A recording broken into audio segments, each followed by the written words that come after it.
Well, welcome everyone. Hey, we've started the live stream a couple minutes early here.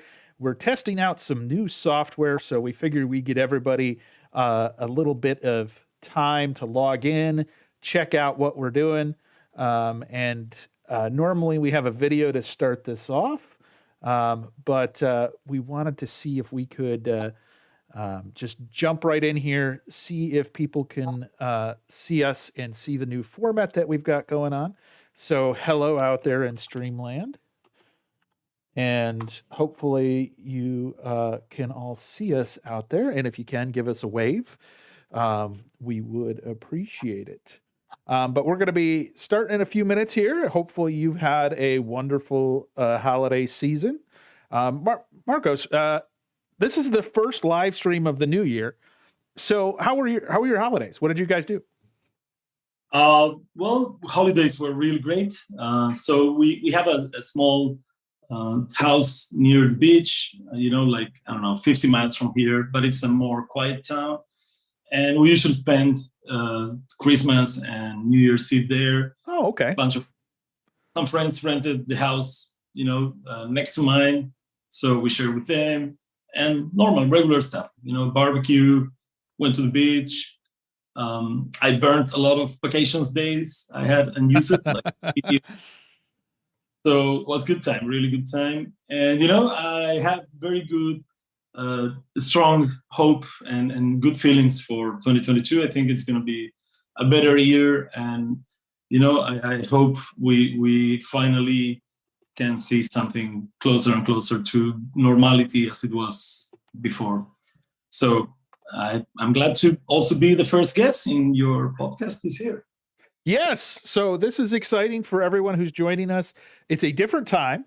It's a different location. We're actually trying to use new software. So we're actually going through OBS this time, which is a little different. We've gone directly through Restream the last few times. Now we're directing everything through kind of a proxy, and we're doing that so we can get a little more screen real estate, play around a little bit more with this. So there could be some hiccups as you watch this, so please bear with us. Let us know in the comments if this is something that worked or if there were issues. Also, you can go ahead and drop us a line in chat. You can see that the chat is scrolling down at the bottom of our screen here, so we'll be able to see that and give you some feedback as well. So we see that there are a few people on, so Marcos, you mentioned, kind of what you did over the holidays. I did absolutely nothing but sit on my butt over the holidays. So it was kind of just a stay at home, do nothing. Although with the way that, COVID is kind of going back and forth, that tends to be all you can do sometimes. So we've got Apache PHP saying, hi, Marcos. Hi, Apache PHP. And we've got Giannis, who is here as well. So that's awesome. Sure. Yes. So anyways, welcome everybody. Thanks for hanging out with us. Again, we're trying a little bit different format this week and a different time. So thank you for, ending your week with us. Hopefully you are getting ready to go off for the weekend and enjoy your weekend time. And thank you for hanging out with us as you do that. So Marcos, some fun stuff. Because this is the first stream of the new year, there's some news to catch up on. So I figured, why not catch up on some of the awesome news that we have seen, or not so awesome news that we have seen over the last few months. And let's take a look here. Here we go. So if you have been following the news, you probably can't get away from the log4j vulnerabilities, right? Marcos, I don't know about you, but this has been kind of a hot topic. Yeah. Well, the first few weeks after the release of the CVE, we did got, haluva of tickets coming in, asking whether Percona products were affected and if any of the services we use to provide customers with service were affected. For example, we use ServiceNow, So, gladly we are in the clear, but you know how that goes. Once you find a vulnerability in one of in a piece of software, it will immediately be under very heavy scrutiny from the security community. And so they kept finding more and more flaws. And, that tends to happen. And I don't know what to tell you. It's going to take years to fix. I'm sure there's people that is running affected versions that has not even a clue that this is happening. And, they have some server running there, a CRM, I bet that there are Sugar CRM, and there's one other big CRM that is built on Java. I would bet they use Log4j. Like, I need to check, right? But software like that, small companies that use open source, and they don't have an IT department, perhaps, or they hire a contractor to do work when they need. So I'm sure there's hundreds, thousands of installations still affected. It's really a horrible situation. I don't see a solution unless everything will have automatic upgrades for security flaws or something like that. Yeah, but but here's the weird thing, right? So this is one of those, everybody uses a library. Not everyone understands what the library does or has visibility into that library. Everybody thinks like, oh, I'll just use this piece of software, they embed it, and then they start to trust it. This is similar to a lot of things. Think about how much we place trust in whether it's drivers for your favorite language, that connect to MySQL, or cloud providers, like how much infrastructure behind the scenes might use stuff like that. You just don't know. And there's so many layers upon layers, and applications use these kind of like best of breed tools from all these different libraries and components, and they bundle them all together. Any one of those could potentially cause this type of an issue. Yeah, to me there are like 2 points of view, and I guess we have to find the middle, and there will always be some compromise. But it's like Linus Torvalds, he used to say, like, if we gave into the security guys, we will have never released Linux 1.0, right? So like, you can't stay on the same libraries for 20 years just because they are stable and they got fixes. You do need to move forward and, adopt new structures and new, like you said, best of the breed tools, while at the same time trying to be somewhat conservative on your production environments, and perhaps, have things longer release cycles. I guess there should be some consortium made by some larger cloud providers that, they could just spend time doing analysis for security for the benefit of the community they benefit from, because they benefit from cloud providers, large cloud providers. They benefit from the open source community. And this is a topic that comes up often, right? Like, what do they give back, right? So they do give back. I'm not saying they don't. I'm saying perhaps they could give back a bit more. And like you said, this is something they use. And what's the worst part in my mind is that you cannot tell what patches they have applied on their infrastructure or not. Right. Yeah. So yeah. through obscurity, but also like so much obscurity that I'm a bit afraid sometimes. So I don't know. Yeah. It's a delicate situation. But now, I mean, like here, now we're starting to see that this is like, oh my God, open source is so vulnerable. This is a national security issue. This is something that we need to, start to regulate, right? I'm seeing like Google calls for new government actions to protect open source projects. Google wants to work with the government to secure open source software. So there's this big push, and we see this quite often. We saw this with SolarWinds, when SolarWinds, which is not open source, had a vulnerability where everyone lost their minds and called for additional regulations and things. This was something very specific that caused a lot of people to take notice, and all of a sudden, oh my gosh, think about how much open source software that we've deployed and how much of it we don't even know what it does. We just deploy it. Okay. Now, so, we know how to build secure software. Like, it just takes a lot of work. And it's not, I'm sure, like developers would love to follow Dijkstra book and learn more about security and do the things right. But they are many times pushed by, capricious and I like to say imaginary deadlines, like someone came up with a deadline without, really taking into account a lot of things that take time, like security. And so developers are forced to follow, again, crazy deadlines. They don't follow best practices. And many times they don't have the training. Open source has been done by hobbyists, people at home. You don't know if the guy has a degree or not, or, the guy could have the best intention and still be introducing a fat bug, right? A bug of buffer overflow.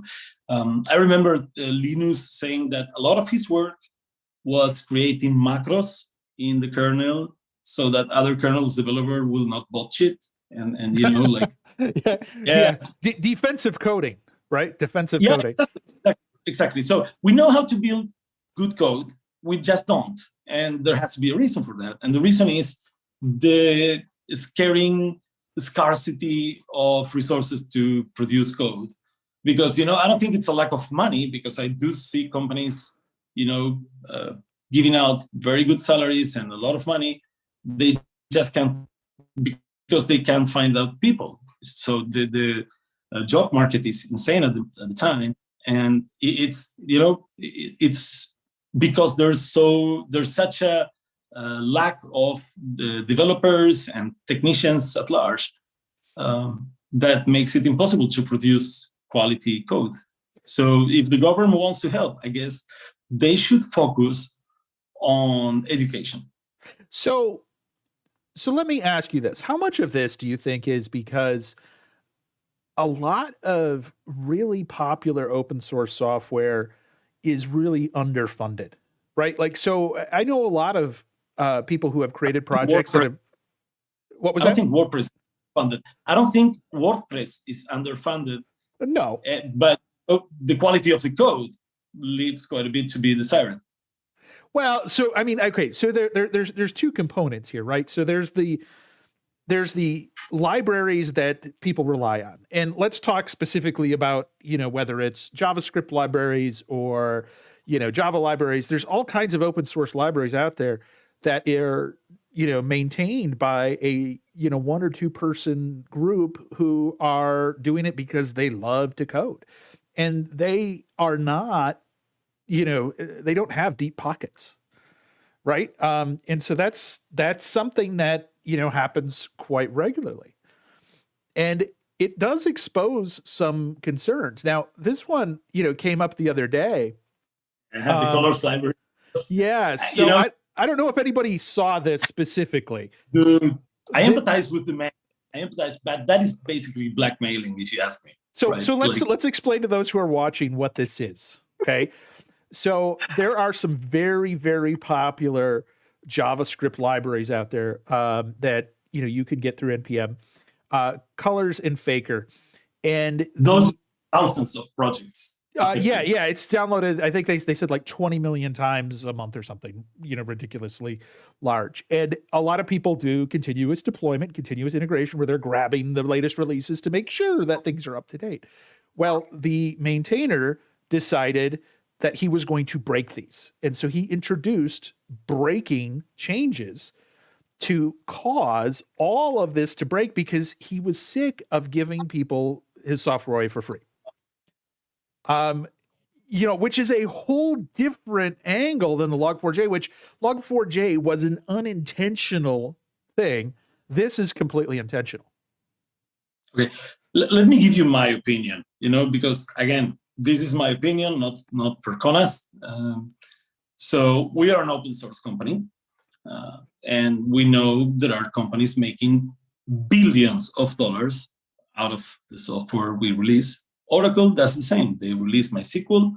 They know there are companies making billions of dollars out of it. We make a business out of their software. And, they don't release breaking code.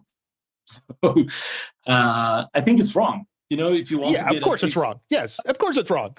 Right? To get a 6-figure salary like this guy claimed, demanded, you can go into the job market and you might not have all the time to devote to that. Or perhaps you will find someone that will hire you to do just that and something else. But if you want to keep your code and do only your code, then you have to set up a business where you sell support or you sell licenses for embedding, or you can be upfront and say, well, my source is no longer code. If someone wants to maintain it, fine, I'm going to start selling licenses.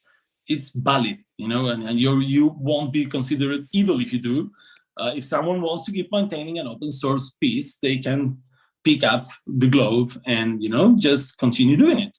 So you're not evil because you stop doing open source and you decide to sell a license. It's fine. Everybody has to make a living, right? So, but releasing broken code, come on. Well, yeah. I mean, that's a real low blow. That hurts, right? That's the low part, yeah. And I think that it leads to this fear around open source. I mean, with Log4j already out there, I've seen a lot of people jump on that and say, well, this is why you have to be leery of open source, right? And that's not true, right? But when somebody goes out there and does this, it makes us all look bad in the open source community. Right? Because who else is going to do this? What if, and this leads to this, furthers that discussion about government regulation, right? Which is like, do we need to regulate this? And, we don't need open source to be nationalized, this is now a natural resource for, the internet. So we need to protect it. The United States could own any software, right? I mean, not open source. Like, what if I make an open source library here in Uruguay? Like, there's all kinds of craziness around that. But I mean, it's something that I think we need to be mindful of.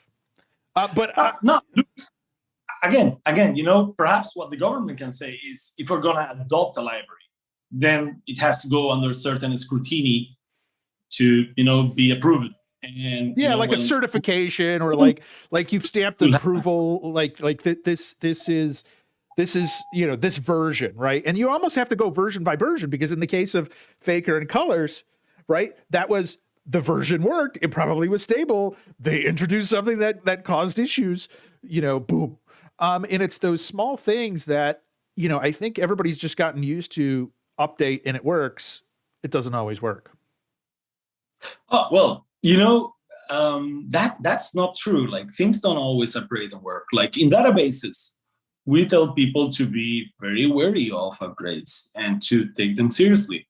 99% of the times they just work and people is happy and things work better and have less bugs than in previous versions. But, we later find more bugs in that version, and you never know, new bugs are introduced, and QA has come a long way since I started doing development 20 some years ago. Like, I do see better quality code, but I don't think we're going to do bug-free software anytime soon. It just takes too much money and too much time and effort. Again, there's a compromise to be made, right? Like, absolutely. Something, and testing long burning periods in QA and user acceptance environments, those are the way to go, I guess. Absolutely. So I'm curious if anybody out there in Chatland or who's watching the stream, either live or after, what are your thoughts? Do we need more government regulation on this? Is this something that people really think is a concern? Is it something that we should do more of? Do you have any ideas, questions, comments? We'd love to hear from you. Feel free to fill in some of those comments if you like. Now, what we're really here for, though, Marcos, we're really here for MySQL, right? So we love to talk open source, and it benefits us to talk a little bit about that news, because even if you are a DBA or a sysadmin or SRE, these security vulnerabilities and these issues continue to cause problems for folks, and you might get asked. So we wanted to start with that. But we are here to do some awesome work around MySQL. So let's delve into that. So what I have done is I have set up a very basic MySQL system. It's running some workload, and it's basically defaulted. I did turn on the slow query log so we can collect queries. So that I did do that. And I connected it up to PMM, but it is largely unconfigured. Okay, so it is kind of like you have just slapped down the install, you have started it up, everything should be default configuration. And what Marcos has agreed to do with us is to go through PMM, go through, the configuration and set it up like he would set up a new system to make sure that it's actually set up from the beginning to reasonable defaults. And he's going to tell us why some of these different configurations matter and what he's looking for. So that's what we're here to do. So Marcos, would you like to take it away, my friend? Yes, sir. So let me share my screen then and bring up this guy. All right. So here we are. And my friend Yonkovit told me there was MySQL here. I'll go to MySQL Summary, which is my favorite dashboard. And I'll find some instance here. It is the MySQL one. Yes, that one. There you go. Oh, workload. Great. So, right away, I see latest version. That's good. Little workload. I don't know if that's good or not. High QPS is not something that it's a benefit, right? It's a liability, rather. You don't want to have that many QPS. If you have less QPS, it's because your queries run fast, very fast. And very small buffer pool. We should see if that actually bad. Obviously, you have plenty of crawling room, so that's also good. Yes, because like everyone else on the planet, I went out and I got a box 10 times larger than the size that I need. I've seen that. I've seen like very just in case. Yeah, because they were going to scale. All right, so here we come. Let's take a look at this. So I'm going to do some reactive configuration instead of, I could open the myCNF and just, tack in what I believe is proper configuration for this machine. But what I usually will do is go through the workload and observe bottlenecks, and then provide configuration advice to get rid of those bottlenecks. That is what we normally would do, and is what I'm going to start there, and then if I might add some other stuff at the end. Okay. And by the way, Marcos, I have some semblance of an idea on how many transactions and how many user interactions this should handle if it is configured somewhat reasonably. But I'm not going to tell you what it is. We're going to see how close you can get to it. Oh, okay. I like that. And feel free to jump in, those who are watching at home or on your phone or wherever. If you have questions, feel free to stop us and ask us any questions that are going on. All right. So the thread cache could use has threads created here and there, just a bit larger. Slow queries. It looks like you have a slow query log with long query time equals 0. Indeed, I do. So what it's going to happen is once we get to the 3,000-4,000 queries per second, this might start impacting performance in a way that is going to show in the latency of the queries. Okay. So I will rate limit in Percona server. I will go ahead and set a rate limit. So you can keep long query time equals 0, but instead of capturing every query, you will capture like, one every 10 queries or one every 5 queries or, a rate of it, so it won't hog your resources. So Marcos, what sort of impact does that have on the system when you set the slow query time to 0 and just let it collect everything? Well, those writes are synchronous; they are not buffered. Okay. So when you have 3,000-4,000 synchronous writes, they just so how much does a write take? Let's say you have a reasonable drive and it takes 50 microseconds. So that's like 2,000. So 200 of those writes will make 1 millisecond. You're going to start seeing queries that were sub-millisecond start increasing their time. So, and at some point, again, the lock on the file is also going to become hot. You cannot just write concurrently on the file. Like there has to be some serialization when you go to disk. And that's going to start to add up as well. So that is the kind of impact you will see. It's, again, added latency to the queries.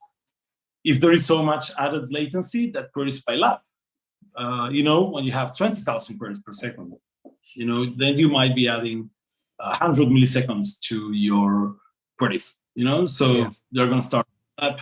Then mutexes become hot, and the thread cache will also be depleted, and you will be creating threads. That's also expensive. And the table open cache, it's also per thread per table. So the more threads you have, the larger table open cache you need. So that's going to become saturated. More mutexes, more file reads. As you climb up in concurrency and you approach saturation, then things become unstable. And if you don't do nothing, it's going to go into a spiral of death, right? It's probably going to end up with very long semaphore waits and the server terminating itself. So bottom line is, while it is important to collect as many query details as possible, you don't want to collect too many because it can impact performance and have the opposite effect of what you're trying to do. You're trying to tune the system. You might add 20% workload to the system just to keep up with that query workload. The same goes, there are things that are hard to monitor, that are hard to instrument. Because imagine instrumenting memory allocation. Everything in a computer is memory allocation. You're basically instrumenting everything that happens. Yeah. Right? It's insane. You're going to be adding billions of events per second. So even if you do it with BPF, and you do in-kernel aggregation and everything, it's still a killer. The same goes for weights in the performance schema. Performance schema, you have transactions. The transactions are composed of statements. The statements are composed of events. And these events will suffer weights. That's the idea. So you can instrument the first three, but the last one, if you instrument all the weights that MySQL can track, there will be some, that are too much. They're going to collect millions and millions of events. And that's going to be worse than no monitoring. So it's better to live perhaps with the illness you have than to, take away your liver to see if it's good. So this is a bit of that, right? Like you want to actually do monitor and get detailed data, but too much detail, it's a burden on the server itself. Yeah. So we have a question from A.M. Williams specifically on that. Is there a preference between the slow log or the performance schema? Oh, good question. So performance schema does have some limitation, and it's an important one sometimes, which is it doesn't keep track of row level log weights. And unexpected, but that's what it is.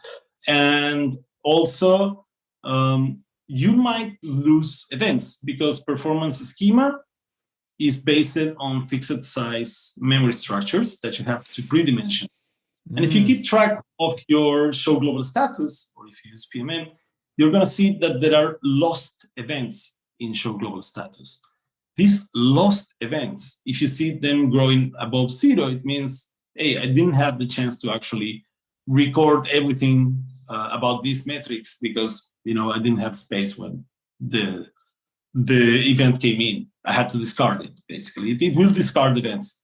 So you're not going to see everything, or you will most of the time see everything. But it might be that you don't see everything because you have too much traffic. It's nice because it's in memory. It doesn't hit I/O so hard. It happens naturally as the events are executing. You can see live things, in the current. There are a series of tables that are called current. Those will show you the in-flight events. That is useful when doing complex performance diagnostic. And again, it's just you do a select star from, I can never remember the name of the table, but it's a simple select star, and you get a good profile of your queries. So, if you do that as something regular, like you log into the servers and you want to check performance very quickly, and you know what your queries profile should look like, super handy. If you want to do more detailed monitoring, and you want to have, pages per query in an easy way, like you could do it with performance schema, but then it's gonna not be easy, perhaps, to have per query pages, and the slow log is sometimes easier to do that, especially with Percona server. And are the overheads for each comparable? Performance schema is going to have a limited overhead because it's going to discard events. So it's going to get rid of certain things under workload, so it's kind of throttled. Yeah, just go up to some limit, and then it's going to ignore the rest. The so slow log it's like when you mentioned throttling the slow log. Like when you said you're going to put some throttle on that, it's basically built into the performance schema. Basically, yes. Okay. Yes. Thank you for the questions, A.M. Williams. Yep, very good questions indeed. So, okay, so we've got that you want to rate load the slow queries. Yep. What else do you want to do? Let's continue our walkthrough here. Yep, as you can see, I go down and I turn on and off metrics from data series from each of the graphs. That's because sometimes, it's hard to have the same, oh my God, I lost the word. Definition? No, it's, oh my, I lost the word.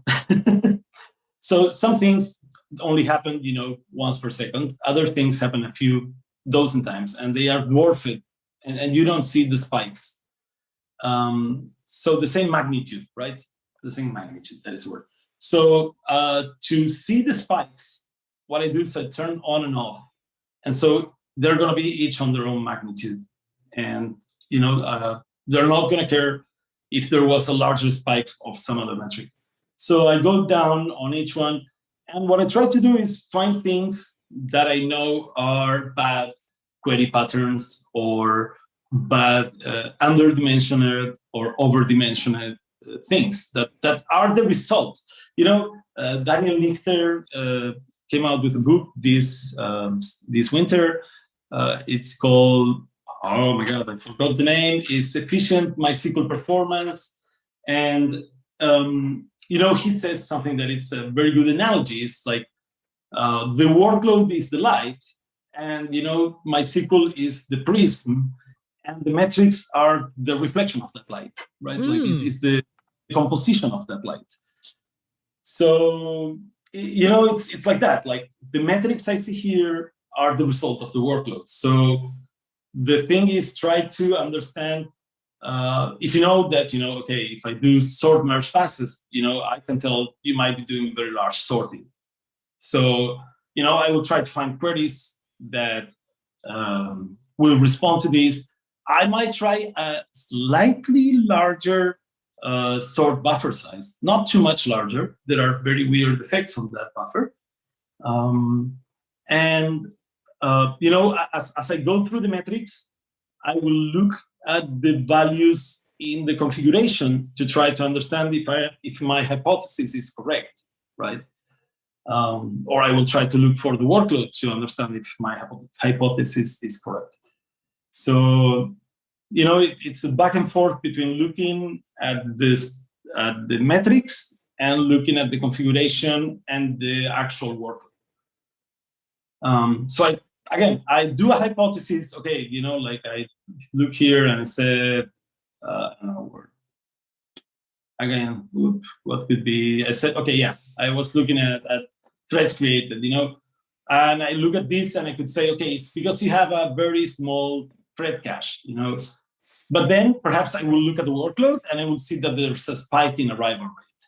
So your thread cache might not have been insufficient for your general workload, but just for, you know, this period of time that was problematic.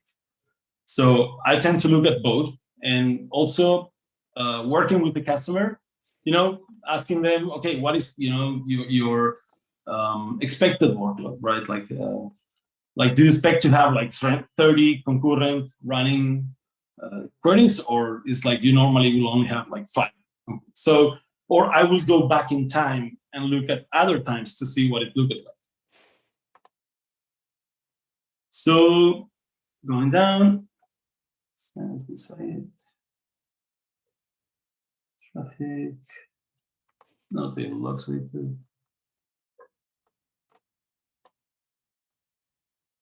So in this case, you know, this peak is killing me. I'm just gonna ignore it.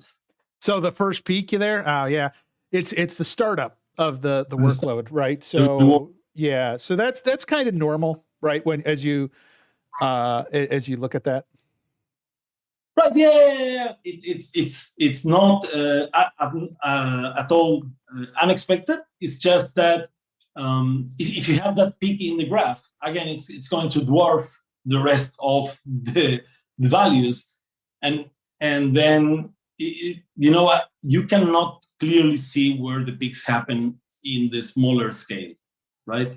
Right. Yep. So you want to narrow that down and get rid of that time frame. Yeah. Just go out of the, so you know, now the scale is for most of the workload.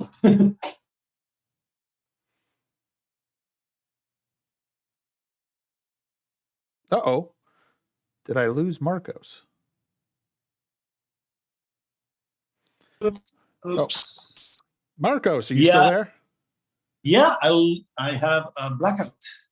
Can you still see my computer? No, you cannot see it. Let me. Well, I can't see your screen, or I can see your screen. Your screen is still being shared. No, let me put a personal hotspot here. Just 1 minute. This is the fun stuff with live, right? There you are again. Hello, welcome back. See, and this is what happens live, right? Is sometimes you run into these little issues. Just 1 second. They're down. Just 1 second, please. And what Marcos doesn't know is I just adjusted the workload a little bit too. So I might have caused his outage. I might have stressed the system so much, I might have brought down the power in some countries. There was some Christmas movie where the guy turned on lights and they need to power on the backup reactor. Yes, that is National Lampoon's Christmas Vacation. Yes, sir. Yes. Great movie for those who haven't seen it. Old movie. It's from the 80s, right? Like, yes, Chevy Chase. Oh my, Chevy Chase, right? Yeah. Oh, I cannot. You know, this is killing me.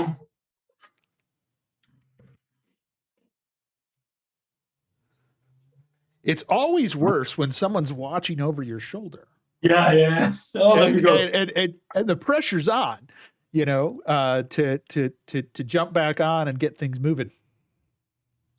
Okay, let me get back to that meeting from my computer. I got a connection now. Going in. Bear with me, please.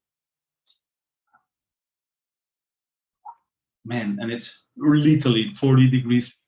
So 105 Fahrenheit, something like that.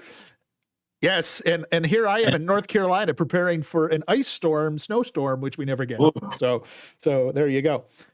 So A.M. William, we'll try and answer your question, but can you describe how you might assess if your network hardware or your stack is saturated and performing as you would expect? So as we go through this, we'll try and keep that in mind as well.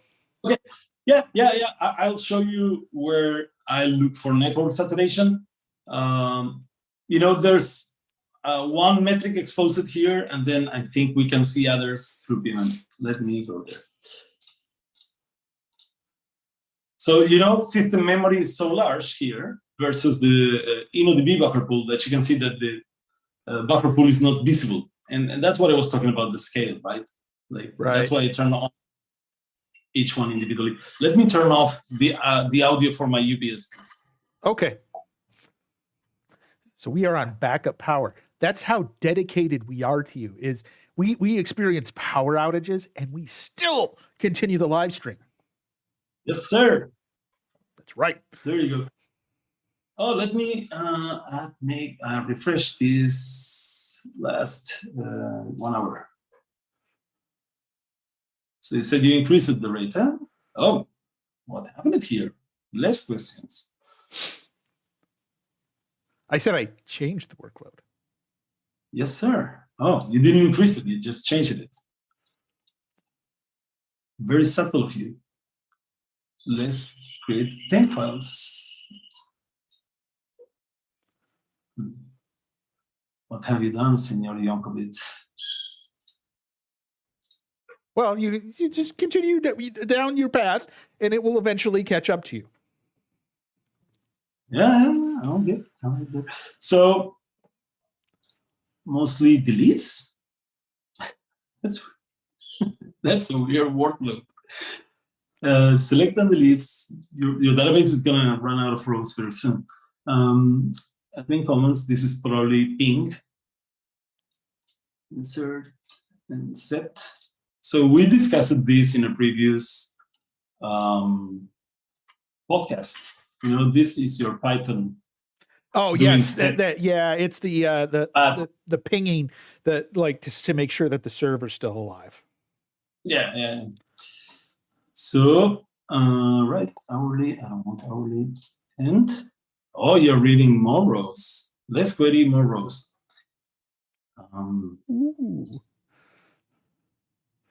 You never know what fun will happen next. I feel like the dungeon master of a D&D game, right? So I can purposely. Oh, you know what? I need to switch back to this way to show. Yeah, that's a little easier to see that screen. All right. Sorry about that, everyone. So it looks like the updates plummeted, and it's possibly because the updates itself are scanning more rows to fulfill the update. Continue your configuration changes. You were looking at things to change the configurations. Well, of course, if I see these and I saw that such a small buffer pool, I will immediately go here and change the buffer pool, right? Duplicate. Let me duplicate this. And yeah, I'm just going to verify there are pages coming from disk.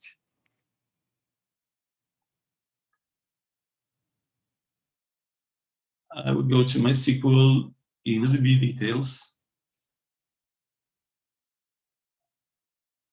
Still looking at the last 1 hour. Is this coming up? Hello? There you go. Disk IO. Oh, disk IO already. So there could be some locking going on right now. Yeah, as well. I'll find out. Just over the last 10 minutes, right? It was your power outage that caused it. So, fsync rate. Whoops, that's a lot of fsyncs. Row blocking. There's no row blocking. Let's go to the last. Make the averages better there. Yeah, no. and the amount of buffer pool requests per row is low. This is small. This is small for write workload too, right? This is your write ahead log, your redo log. And basically, everybody believes it's meant for crash recovery, but that's just a side effect. The redo log, or better called the write ahead log, it's meant to transform what would have been random writes into serialized writes. And then the random writes will happen in the background without interrupting your workload. So very small, when it fills up, it will help your workload. So right now you've suggested increasing the buffer pool rate, doing a rating or a load throttling on the slow query. And now you're talking about changing the redo log size files. Yeah, I mean, again, we should have more than 10 minutes worth of data to give you, more precise advice. But it looks like those things are things that it will immediately change. Like this is by today's standards pretty small again. So Marcos, how big is the data set? How big is the data set? I would go to,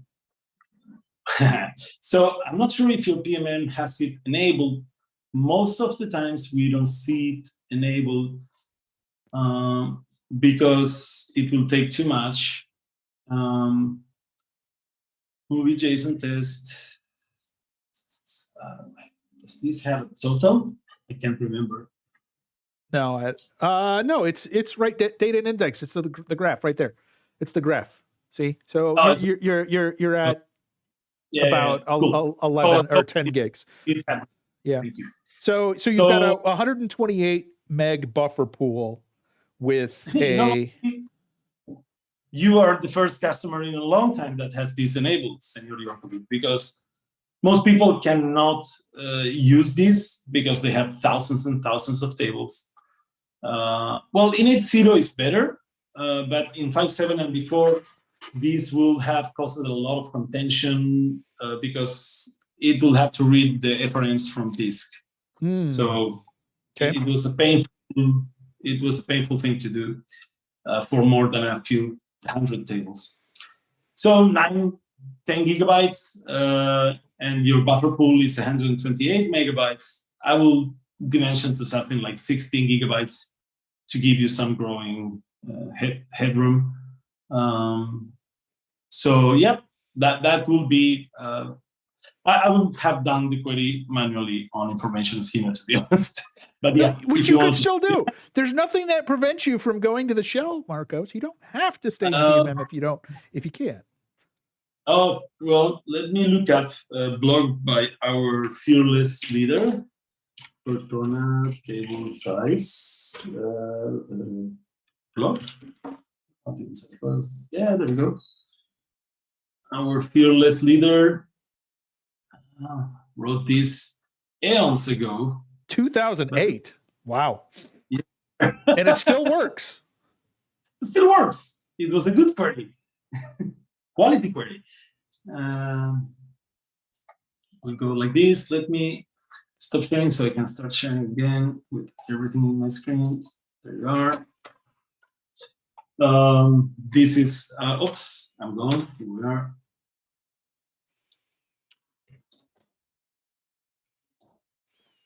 So MySQL. -u root, and then the password should be good. Yeah, there you go. All right, thank you so much. Use information schema. Yeah.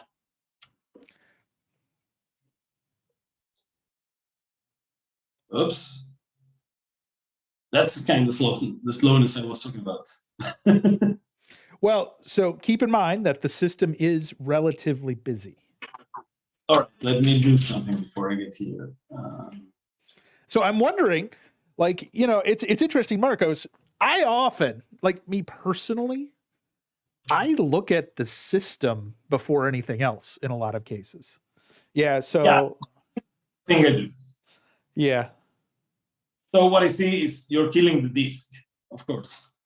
And many people tell me, Marcos, 6% is not killing anybody. Well, but that's for all your CPUs. So you have the summer here? Yes, sir. Oh, great.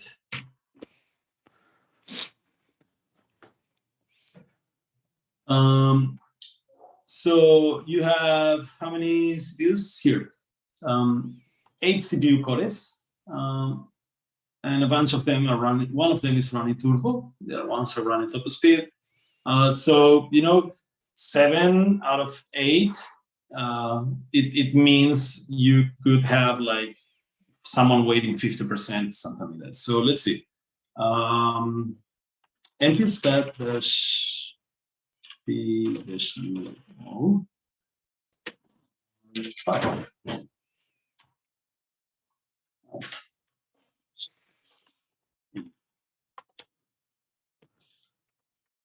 No, dash u dash p.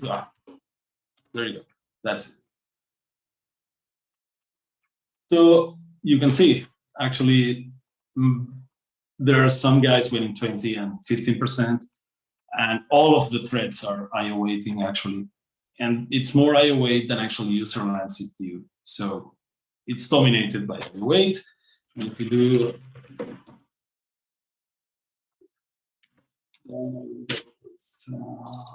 so it's better. That's better. So, I see it's writing, you should get a better drive. But, and what are the reads? This is a weird IOStat. Why is it weird IOStat? What makes it so unusual? No, newer. It's from the 5.1, 5.10 kernels. They changed the layout. So here it is. I was, the order of columns is somewhat different. So I was just looking for the columns, and it has this, which I don't know what it is, to be honest. I will look at the man for this, but the one I look for is this one. This is our go-to metric to tell if a device is saturated. So what is that? What is that? That average queue size. Average queue size. It's, when it goes above 1, you can tell that it's saturated. So where does the number comes from? It's not very simple. It's kind of convoluted to explain, but basically is,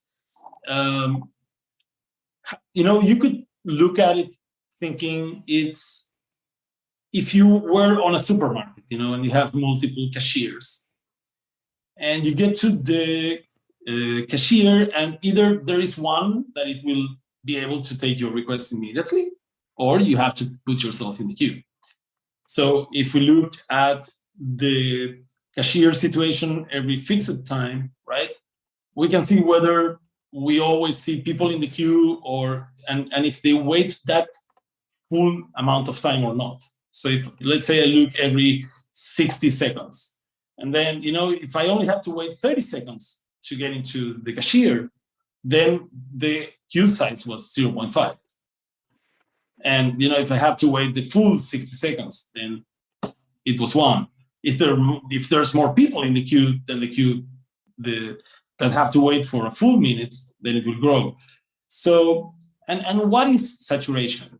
Saturation is, scalability is not linear, right? At some point it has a need and it drops, right? Things don't scale linearly, or not to infinity at least. So they scale linear at some point.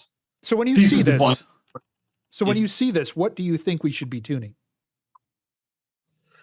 When I see this, okay, again, we want to alleviate the I/O, and if you have a larger, if you have a larger buffer pool, the pages are going to remain in memory, and then you're going to be doing less read I/Os. But I can see that you don't have any read I/Os, and that all you do is write and write and write and write. And why is that? It's because probably you are flashing crazily. right? Like you're probably flashing too much. Why? Because your redo log is so small that it has to be emptied too fast. It gets full too fast. And as it gets full, InnoDB gets desperate to empty the redo log because it cannot continue to operate if it's full, because otherwise it will break ACID guarantee of durability. So what I will do is I will have to restart the instance with a larger redo log. Can I do that, sir? Of course you can. Right. I can restart the workload when you're done. Right. Oh, nothing here. You have nothing of nothing? Well, no, it's just in a separate one. It's under the MySQL D. And MySQL D. The MySQL conf.d.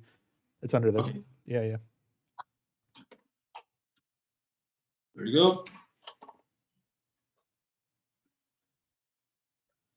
Ah, much better.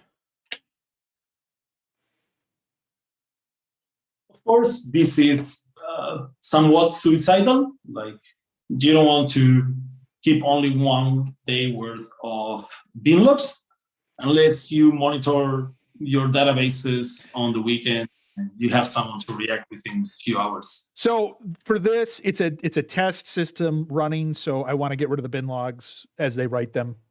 So I don't really care about it. So, but that's why it's there. Okay. So I will do InnoDB log file size. And here comes the question, right? Like, what is a big log file? How big should the log file be? We can look at checkpointing and flashing. Checkpointed bytes. So no, logins. I never remember where that graph is, I'm going to be honest. Buffer pool replacement management. In PMM.1, it had easier to spot graph. But basically, what we want to see is how much you're writing here. Well, I think you probably do more than this. Basically, what I will do is the redo generation rate is, okay, how much I write to the redo log. And you want to make this as large as reasonably possible. What is reasonable? Reasonable is an amount of time that will allow you to write at that rate for the duration of your peak workload. So if you have a peak workload, we used to say 1 hour, but it doesn't mean much, right? Like, why 1 hour? It usually is enough to withstand most peaks. Like, it's a good rule of thumb, you know, like if you don't know where to start with 1 hour. But if you know your peak workload usually is 3 hours, you know, I will dimension it to withstand 3 hours of non-stop, you know, battering all the redo log. So if you've got 100 kilobytes a second, you want to then say what will that be over an hour? I will multiply by 3,600, and then I will multiply by 3. And so 100 kilobytes, that's 3.6, that's 10 gigabytes. So I will dimension for. Wow, that's 5. a really big redo log size, isn't it? No. If you fear the only thing you could fear is the recovery times, right? I mean, we're not going to be arguing about 10 gigabytes of disk space, not in the 21st century at least. And if you fear the recovery times, first of all, having big redo logs doesn't mean you're going to have that amount of dirty pages to recover. Because when you do recovery, you only have to do recovery of dirty pages, true? True. So, of course, having a larger redo log, the purpose is to allow more dirty pages during the heavy write periods. So what I would say is, okay, first check if you can with it, like you should do some testing to see if the recovery times are acceptable. Just like you do for backups, right? Like you said, okay, we want to recover our backups within 1 hour. Like I want to recover the instance within X minutes.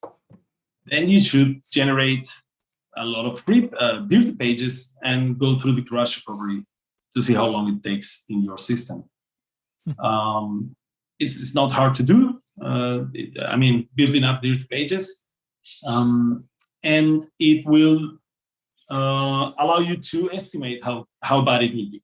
And then, if the time of recovery is unacceptable, you should consider having a HA setup, semi-synchronous or virtually synchronous setup, where you can fail over to the next instance when this one crashes. So while the recovery is ongoing, you can fail over. What are the following options?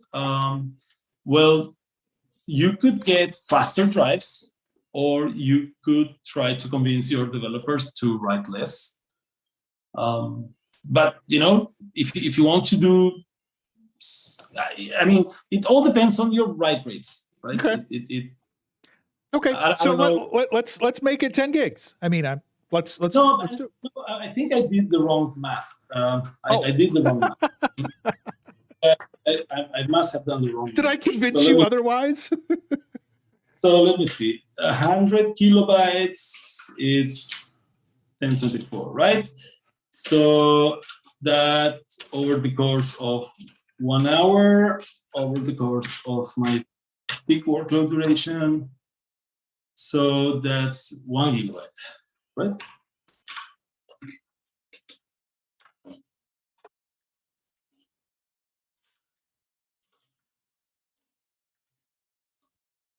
One gigabyte, yeah. So, sorry. I added an unnecessary zero. So there you go. Okay. So I will make it, 512 megabytes because we have 2 files. So 2 files, 512 megabytes each. That's 1 megabyte. That's good. What else do you normally tune along these to to throttle flash rate? You have a good setting here. I know the I/O capacity 200 is very reasonable, and it's what everybody should have, unless they have proof they need more. So normally people will set this to 10,000, 5,000. They just want faster I/O. They're like, oh, of course I want faster. Yeah. Just eat all the capacity you can. But actually you are just forcing the flashing to happen too early. And the guy will be happy to flash a lot. And again, you want to keep dirty pages. Dirty pages are the performance optimization, not flashing more. So dirty pages are a performance optimization because imagine you do an update. Imagine you have a hot row. Imagine a popular video that is getting lots of hits and you update the views counter, 100 times per second. If you have a very high I/O capacity, you're probably going to write that row 50 times per second to disk. If you have a smaller I/O capacity, you probably are going to write it, once every few seconds. And then you're actually only doing one write for hundreds of updates because all the rest were in memory and on the redo log. But then when it goes to the final table spaces, only one of them is going to go, the latest one of them. And so that can be very big optimization. And again, sometimes you're writing the whole page. When you go to disk, you write the whole page. So, if you're affecting neighboring rows within the page, if you delay the flashing, you are benefiting from flashing this single page for multiple row changes. So, it's important not to tune this up unless you know you need it. And when do you know you need it? When you have a large enough redo log and you still see the uncheckpointed bytes, approaching the max checkpoint age. Then you will want to increase this, and it's gonna impact your I/O. Okay. So, I don't know if I want to tune everything right from the hit, but I will do. You need to be buffer full size equals 16 GB. Which is probably the most used and most recommended setting, right? Is the buffer pool size, because that's going to dictate how much memory you're using, basically. In your case, you have a 10 gigabyte data set, but you were hitting a small portion of it that fit in the small buffer pool you had, because we saw no reads, and we saw no reads for the buffer pool either. Right? So let's see. You can see bytes in, which is this column, remains ridiculously low, right? Mm-hmm. And bytes in is bytes read into memory. So your IO is pure writes. So, I'm going to tune it because I do see you have the data set, and whenever you want to operate on it, you will need it. If you want to take a logical backup, then you want to fit your data set in memory if possible, or as much of it as possible.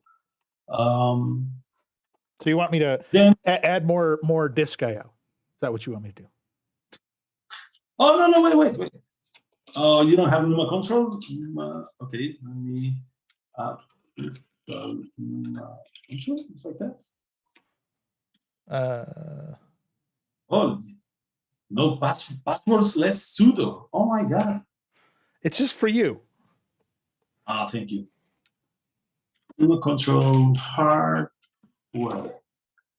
You have a single NUMA node, so we don't have to worry about balancing NUMA. I'm just going to create a few buffer pool instances. Maybe buffer pool instances 8. Matching number of CPUs up to, I will say, 32, 64. If you have large enough buffer pool, is good idea. I also said that the thread cache size was a bit too small. Did you also mention the sort cache size? The sort buffer size. Sort buffer size, yeah. Threads cache. So you have a thread cache of 9. That's very small. I will make it 32, which is perfectly reasonable, and actually, matches the number of threads running at all times. 32 is pretty good. Sort buffer size. Yeah, let me see. Sort merge passes. You have perhaps one every few seconds. Oops.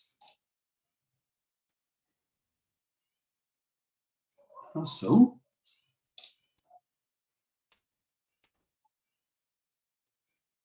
$40, $15. I'll just make it slightly larger.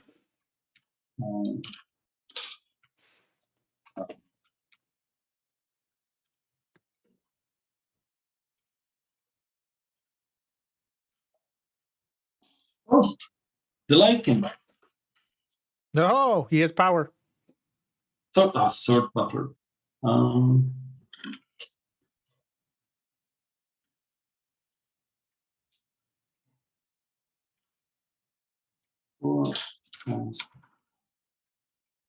And you can see I'm not going to go crazy. I'm just going to increase it slightly. That's happening. All right. So let me go back to my tuning, and I said, sort buffer size. Oh, I said it live instead of, okay. No.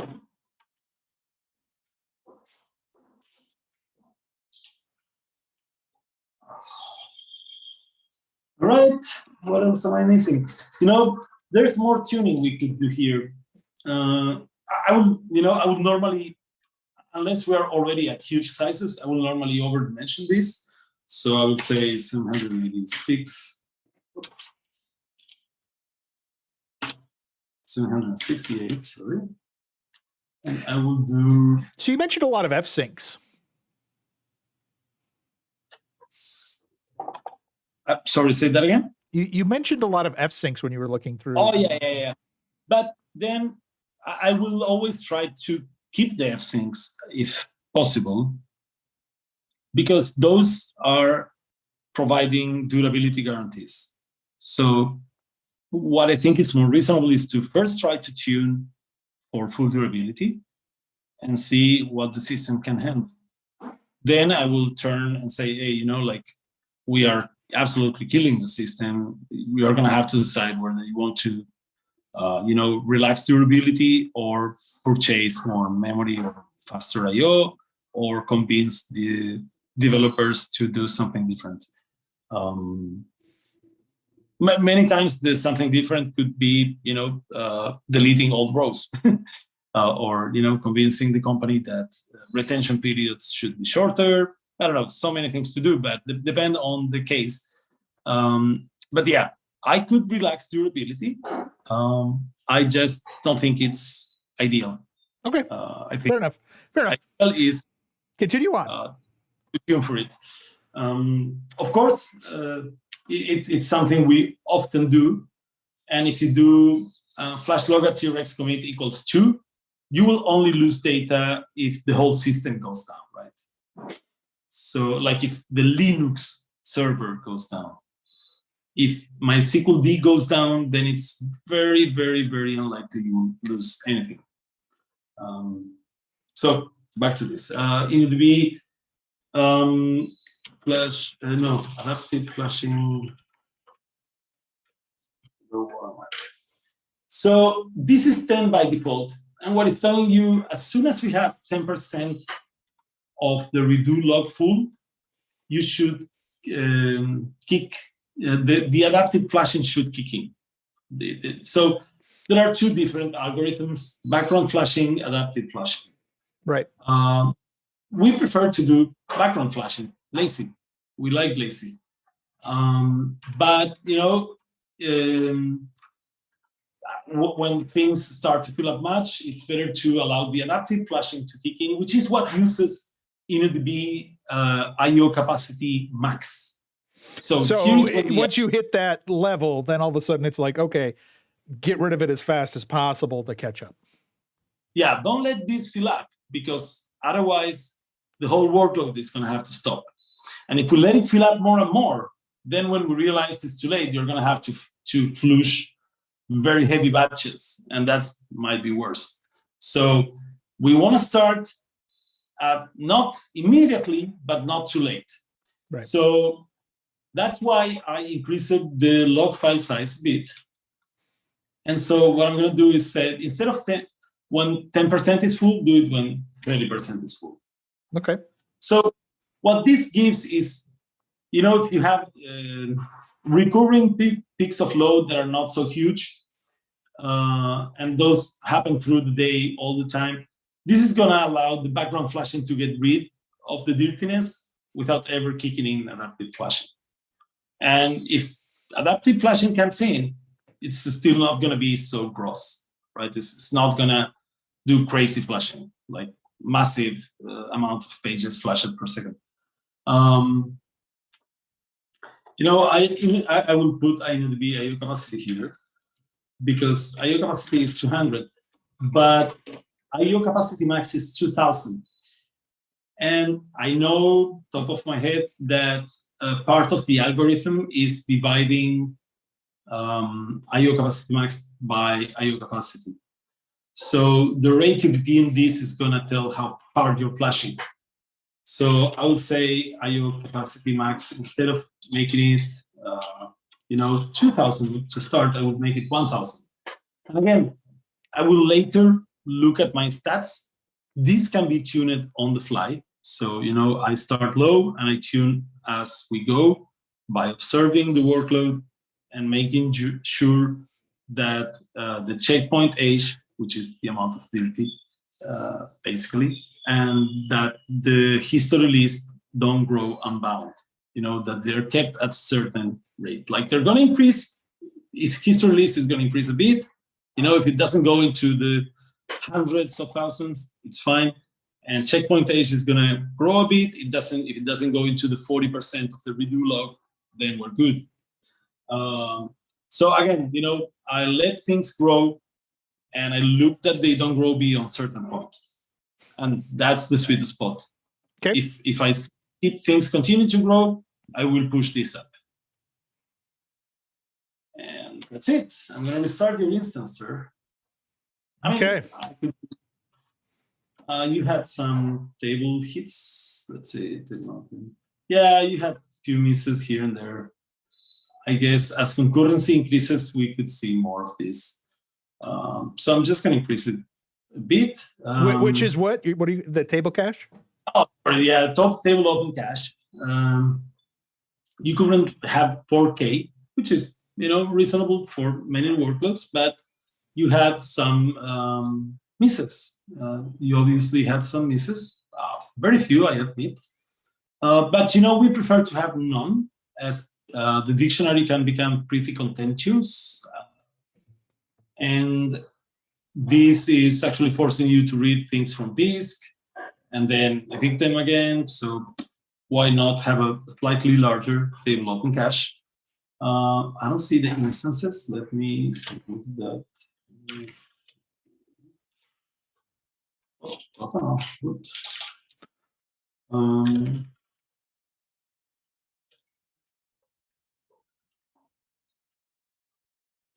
Okay, you already have 16 instances, so that's more than enough. Table, oops. Table cache equals. I would say 8K. And we said slow. Yeah, you wanted to throttle the slow load. Wait, I think it's. I'm gonna be honest. I never remember these variables. So it's not just all of us who don't remember all the exact variable names. Yeah. Or 3 different databases and whatnot. So rate type and rate length. So rate type is session. I like it to be query. Okay. But if it's session, it's gonna log. It's gonna put in the log 1 out of X sessions, and a session is all the group of queries a thread is sending in a connection up between it connects and disconnects. So it's cool to see the whole transaction if you're looking to understand whole transactions. If you want to understand the general workload, I believe it's best to set these to query. And I'm going to set these to 10. So I'm going to be recording 1 out of 10 queries. 10% is usually a good sample. And it's going to allow you to have like 30,000, 40,000 queries per second before it ever becomes noticeable. Okay. So, again, this is workload dependent. Adjust for your needs, but 10 is normally okay. It's going to reduce the amount of CUC, the amount of stuff you see on your query analytics or in your slow query log for the periods of time where the workload is slow. So, just keep that in mind. It's not that your server is not doing any work, it's that you rate limit the collection.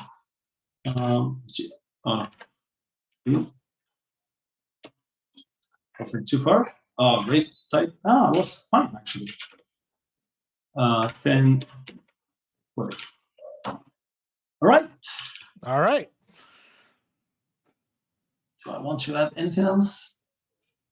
I think this is reasonable. Oh, you got to override it. Yeah. Oh my. I just did this. Oops.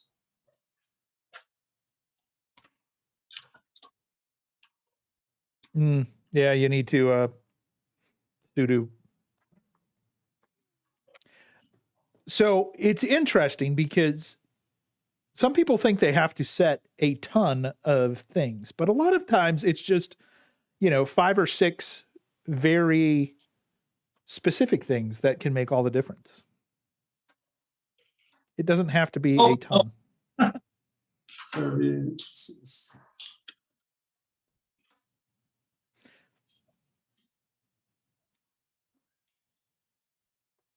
I'm gonna say Yonkovit. Oh no, I can't. Sudo. You can do it as Ubuntu, right? Yeah, the sudo's fine. Yeah, that should do it. Okay. That means I'll have to restart the workload in a second. Well, it's creating the redo logs, and it had to do while it was stopping. It had to flash dirty pages. So there we go. It's running. Yes, it's running. Right. Let's see. Oh my God, you're still writing like crazy.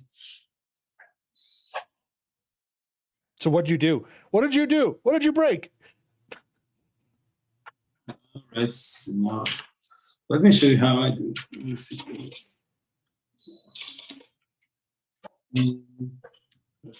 I1-C 30-U.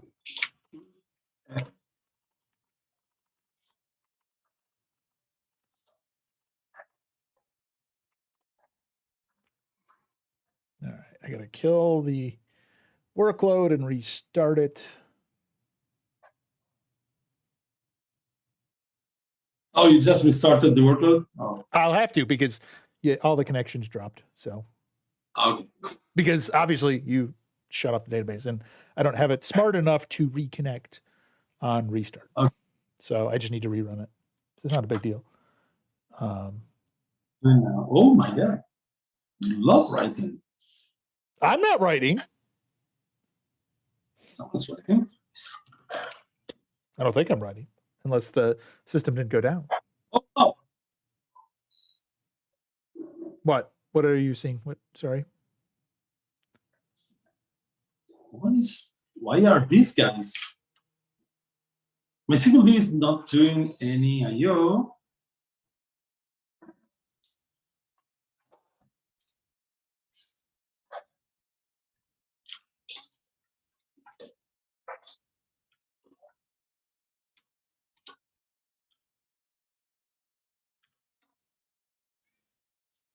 So if I see 21 mega, oh, I know. No, yeah. Okay. What's that? Where is my SQL? Okay, now I see it. There you go. I'm sorry. Okay, so let me see if I can do something for you.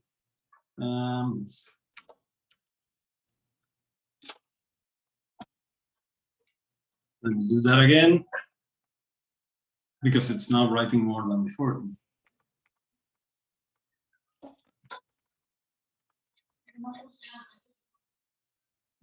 Let's refresh this. Oops. What should I like? Services. SQL. Let's finish it. Oh.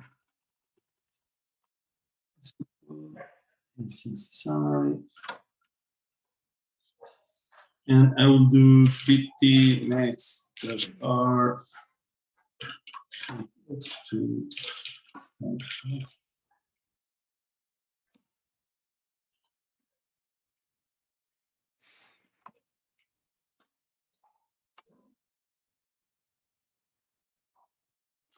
I rewrote this tool in C++ because it drove me crazy. Mext? You rewrote Mext? Yeah. I've used Mext several times. I like it's a lovely tool. It is. Okay, whatever.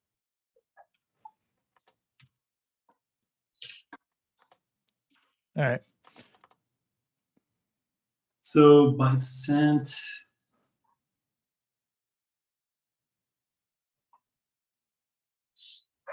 Position.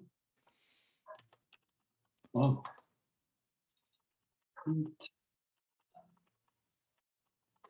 Just get stuck here. What the heck? Did it restart or did the restart fail? Now the restart must have succeeded. Okay. I'll check very quickly.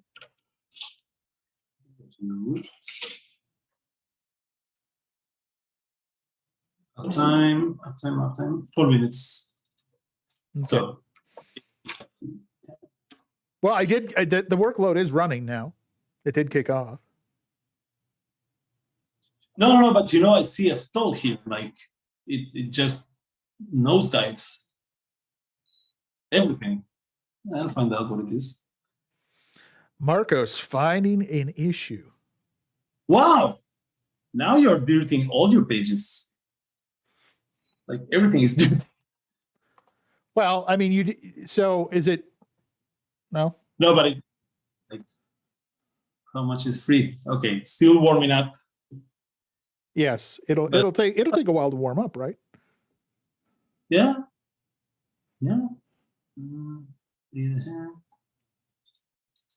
So these are pages read from this.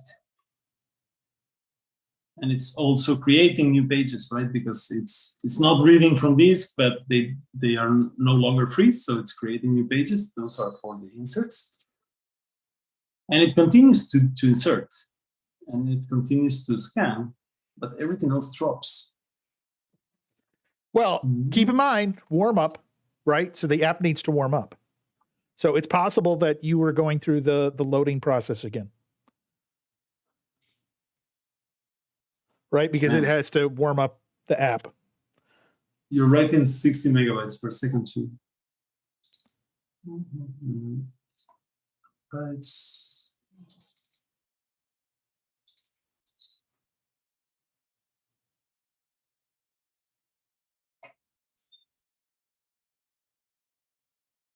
So we could reduce this, certainly, like you said. And there was a pending fsync here. And it seems it was only ever solved here. That's strange. Marcos has the look of intent, an intent investigator right now. he's squinting and he's deep diving. Marcos is in his element right now. He's looking at the data, and he's divining the secrets of the data that's coming from the global status variables. That's a lot of rows updated. Those are big updates. What do you do there? It's okay, and then Marcos loves a challenge and a problem, everyone. yeah, I loved it. I'm using my golf voice, so it's all quiet so I don't disturb Marcos. All right, let me produce one more of these samples why He really, really wants to know some of looking the here. answers. This is what he lives to do, is solve problems. There are more threads running. Go ahead and refresh this. Look at the InterDB buffer pool size at the top. It still says the 1 hour. Yeah. Why does it say still 128? Oops. 1 hour. That's weird, right? That is really strange. Does it just take what it was? Okay. It doesn't take the real-time value, you think? Yeah, now it was 16. I saw it. Yeah, I think it takes whatever was for the longest period of time. Oh, that's horrible. Yes, PMM team, can you fix that, please? All right, instances compared now. Instance summary. Did it not work? Oh, come on. Did it? There you go. Did it? Yeah, your mouse click was faulty. I claim user error. Connection.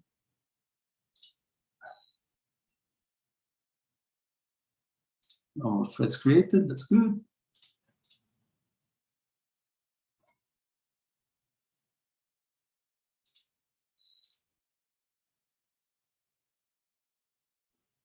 We're up to Yeah. almost 1,000 slow queries a second. Yeah, even with the rate limits. So your throughput must have increased quite a bit. Let's take a look at the last 1 hour. So I restarted some 10 minutes ago. Yeah. Oh, well, your workload did increase it. So Well, that's it good. does look like you're doing more work than you were doing before. So So we got rid of some bottlenecks. apparently, let's see. Apparently, I mean, that's a pretty significant jump. Yeah. I mean, we went from 50 selects per 200 selects to 3.3K. Yeah. And here there was a heavy dip, but yeah, it does look like it had a notorious improvement. Sadly, you are now sending more and more pings and admin commands and set commands. The updates are no longer there. You took away my updates. I shouldn't have taken away your updates. Hold on a second. Your update should be still running. It's the same workload. And yeah, you know, it was reading 10,000 rows per second, whatever. And now it's reading. Hold on. Maybe I started the wrong one. Hold on. Let me double check.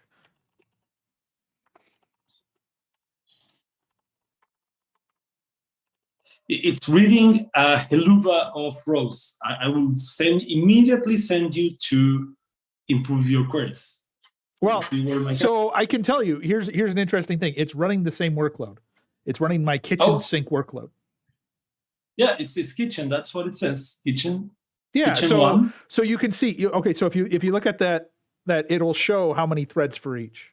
So like you'll see the different types of threads. Now there is, like, if you highlight over that, see the IU, that's inserts and updates.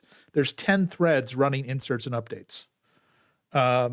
So there should be inserts and updates running.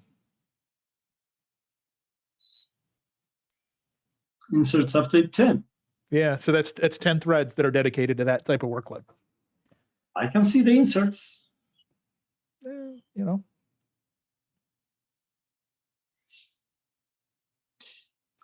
So I'm glad we tuned it down. You know, I'm glad we tuned it down, the slow query log. You know, because indeed.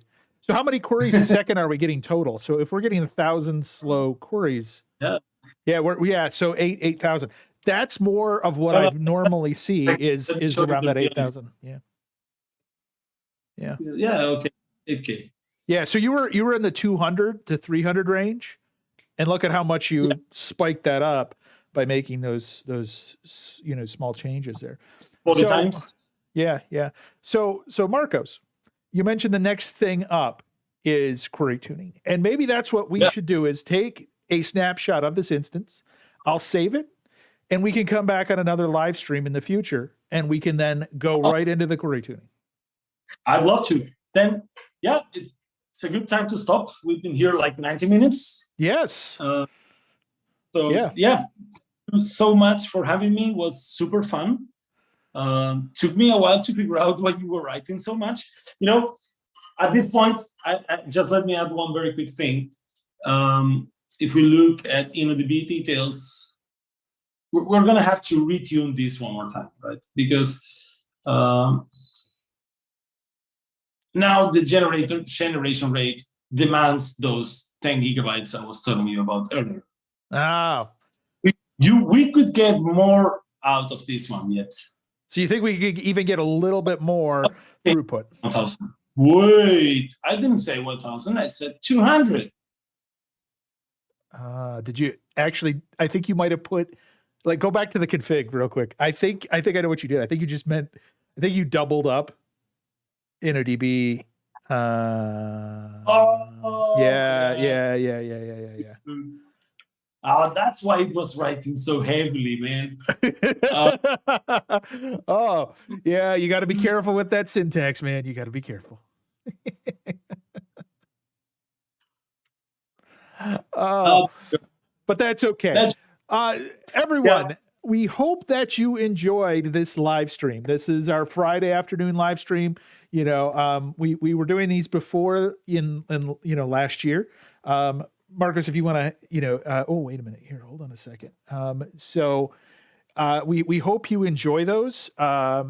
If you have some time, since you're hanging out, we do have our latest blog. I wrote this blog post with some surveys. We would love your help with these, if possible.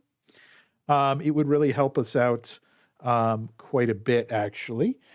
Each one of these is just a quick 1 or 2 minute survey. And if you do fill them out and let us know how you feel about any one of these Percona products, you can potentially win a t-shirt. So, hey, t-shirts. We love t-shirts, don't we? T-shirts are awesome.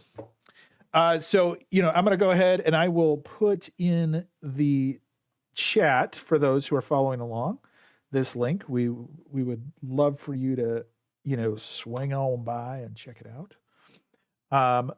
But Marcos, this has been a pleasure. Hopefully everyone out in streaming land has enjoyed this. If you're watching live, thank you for hanging out with us. If you're going to watch the recorded version, let us know what we can do better in the comments. And if you haven't subscribed to the Percona channels, please feel free to, and like this video if you'd like to see Marcos come back, right? Because we are all about voting thumbs up or thumbs down on Marcos here. And let's see if don't thumbs down Marcos. Yes, he doesn't want he wants your admiration. Marcos, we all have admiration for you. We appreciate you. Thank you for hanging out with us, and we'll check you out next time. Thanks, everyone. See you next time.